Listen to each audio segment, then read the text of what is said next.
करने के बारे में है।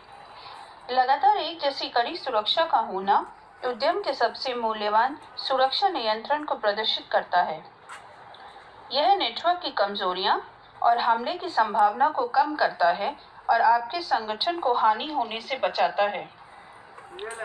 अधिकांश सुरक्षा समाधान केवल उस सिस्टम के भारी एक्सेस को रोकते हैं जहां आपको संवेदनशील डेटा स्टोर होता है। सुरक्षा के लिए यह केंद्रित दृष्टिकोण आपके बुनियादी ढांचे को हमले से बचाता है। आइए जानते हैं डेटा की कड़ी सुरक्षा में क्या शामिल है। पहला, अनाधिकृत एक्सेस मतलब प्रयोग। सीमित एक्सेस प्रयोग। आइए अब हम जानेंगे अनाधिकृत उपयोग के बारे में। एक वेबसाइट, एक सॉफ्टवेयर प्रोग्राम, एक सर्वर या कुछ दूसरे तरह के सिस्टम का उपयोग करने के लिए सामान्यतः एक पासवर्ड, उपयोगकर्ता नाम की आवश्यकता होती है। यदि उपयोगकर्ता नाम या पासवर्ड गलत दर्ज करता है तो एक अनाधिकृत उपयोग का संदेश प्रदर्शन हो जाता है। अब हम जानते हैं सीमित उपयोग के बारे में। यह एक ऐसी सेटिंग है जो आपकी निजी जानकारी और चीजों तक पहुंच को कम कर सकती है या आपका मित्रता का न्योता स्वीकार कर सकती है। तब आपके पास उस व्यक्ति की पहुंच को सीमित करने का विकल्प होता है।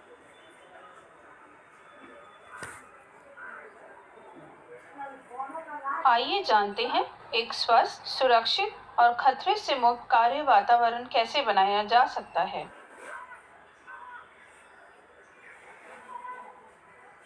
आइए जानते हैं विभाजन के बारे में। इस सत्र में आप निम्न के बारे में जान पाएंगे। आपातकालीन प्रतिक्रियाएं, कार्यस्थल पर आपका कार्य। आपातकालीन प्रतिक्रियाएं। आइए अब आपातकालीन निकास के विषय में कुछ प्रकाश डालते हैं। आपातकालीन निकास की आवश्यकता तब होती है जब इमारत में रहना सुरक्षित नहीं होता। प्रत्येक संगठन में आपातकालीन निकासी प्रक्रिया होती है। एक अप्रत्याशित स्थिति में कर्मचारियों, ग्राहकों या जनता को धमकी देना, किसी कार्य को बाधित करना या बंद कर देना, शारीरिक या पर्यावरण क्षति का कारण बनना।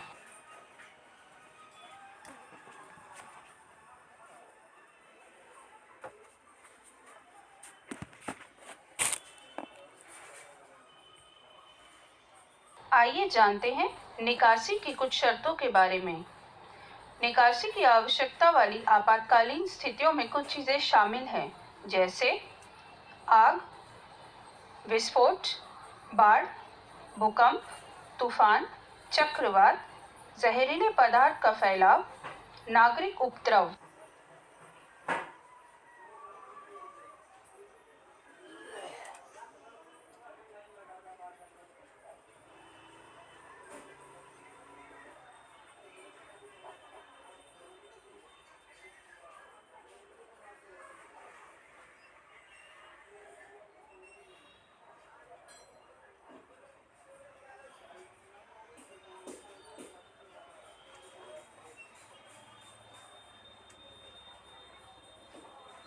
अब हम जानेंगे मेडिकल आपातकालीन स्थिति के बारे में। प्रत्येक व्यक्ति आपात स्थिति के लिए योजना बनाता है। यही कारण है कि हम लोग अपने पास प्राथमिक चिकित्सा बॉक्स रखते हैं। हालांकि कार्यस्थल पर व्यक्ति बहुत तनाव और शारीरिक गतिविधि में रहता है।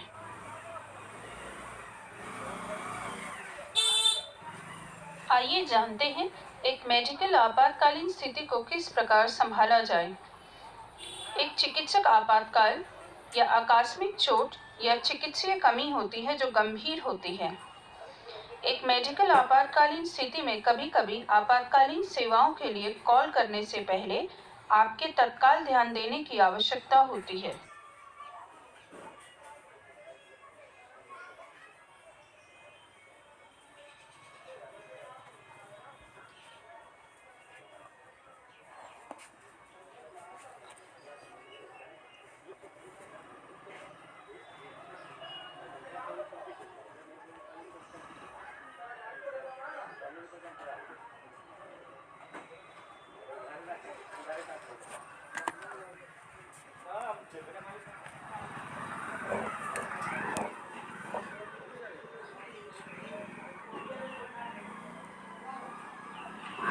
स्थिति हो सकती है, जैसे बीमारी, बेहोशी, दुर्घटनाएं जैसे झटका, मांसपेशियों के इंफेक्शन, फ्रैक्चर, आग, अन्य खतरनाक स्थितियां, सुरक्षा का उल्लंघन।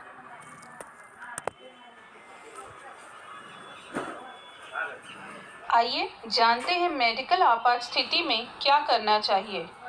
पीड़ित व्यक्ति को कुछ भी खाने या पीने को ना दें। व्यक्ति को नियंत्रित करें। पीड़ित व्यक्ति के चेहरे या किसी द्रव्य के छींटे मारना। पीड़ित को दूसरे स्थान पर ले जाना जब तक पीड़ित के लिए चिकित्सा सुविधा ना आ जाए। बेहोशी।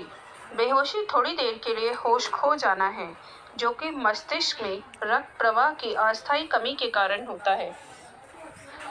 होश के खो जाने के कारण व्यक्ति हताश होकर सतह पर गिर जाता है। इससे त्वचा पीली और ठंडी पड़ जाती है तथा पसीना भी आने लगता है। बेहोशी के कारण कम रक्त दबाव, नींद की कमी, अधिक थकावट, तनाव। बेहोशी के लिए प्राथमिक चिकित्सा के बारे में। पीड़ित को उसकी पीठ के बल लेटा दें और उसकी टांगों को ऊपर छाती की तरफ लेकर आएं। पीड़ित के वायु मार्ग को जांचें कि वह खुला है। सांस लेने, खांसने या हलचल के लक्षणों को जांचें। कपड़ों को ढीला करें। यदि 1 मिनट में होश नहीं आता है तो आपातकालीन मेडिकल सेवाओं को कॉल करें।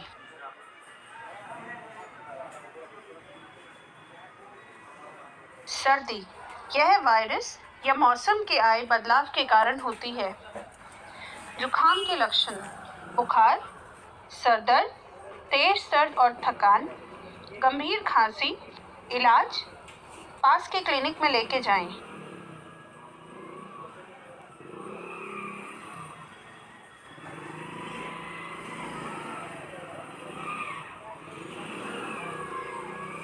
आइए जानते हैं दुर्घटना की स्थिति में क्या किया जाए। खून बहना, सीधे दबाव पट्टी के प्रयोग से घाव पर दबाव डालें। रक्तस्राव को कम करने के लिए घाव को उठाएं। जब आवश्यक हो, रक्तस्राव को कम करने के लिए अतिरिक्त दबाव लगाएं। झटका या शॉक, झटका तब लगता है जब संचालन तंत्र विफल हो जाता है और ऊतकों तक कम ऑक्सीजन पहुंचता है। अगर ऐसी स्थिति में शीघ्र इलाज नहीं किया गया तो महत्वपूर्ण अंग विफल हो सकते हैं, जिससे मृत्यु भी हो सकती है। मांसपेशियों में खिंचाव, तनाव कम करने के लिए प्रभावित मांसपेशियों को खींचें या स्ट्रेच करें। तनाव वाली मांसपेशियों की मालिश करें। उस हिस्से को नरम गर्मी प्रदान करें। यदि खिंचाव बरकरार है तो चिकित्सा सहायता लें। आराम करें और हलचल व गतिविधियों को कम करें, जो दर्द का कारण बन सकती है। दर्द व सूजन को कम करने के लिए बर्फ का इस्तेमाल करें।